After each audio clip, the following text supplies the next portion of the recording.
વડોદરા નગરપાલિકા અને એમજીવીસીએલની બેદરકારી 11 વર્ષના બાળકનો ભોગ લીધો. વડોદરા જિલ્લાના પાદરા નગરમાં ગુજરાત હાઉસિંગ બોર્ડ વિસ્તારમાં એક દર્દનાક ઘટના બની, જેમાં 11 વર્ષના બાળકે વીજ કરંટ લાગવાથી જીવ ગુમાવ્યો. આ ઘટના ગટરના ભરાયેલ પાણીમાં તૂટેલા જીવતા વીજ વાયરના કારણે બની, જેના માટે સ્થાનિકોએ નગરપાલિકા અને મધ્ય ગુજરાત વીજ કંપની લિમિટેડની બેદરકારીને જવાબદાર ઠેરવી છે.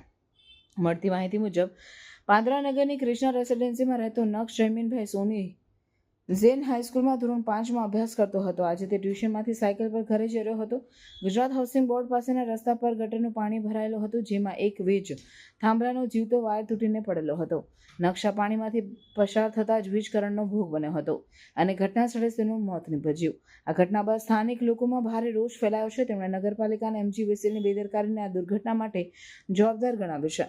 સ્થાનિકોના જણાવ્યા પ્રમાણે ગુજરાત હાઉસિંગ બોર્ડ વિસ્તારમાં લાંબા સમયથી ગટરનું પાણી ભરાતું હતું અને આ અંગે નગરપાલિકામાં અનેક વખત ફરિયાદ કરવામાં આવી હતી, પરંતુ કોઈ પગલાં લેવાયા ન હતા.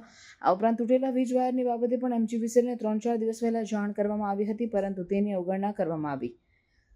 આ ઘટના બાદ સ્થાનિકોને તાત્કાલિક એમ્બ્યુલન્સ બોલાવી બાળકને હોસ્પિટલ ખસેડવાનો પ્રયાસ કર્યો, પરંતુ તેને બચાવી શકાયો નહીં.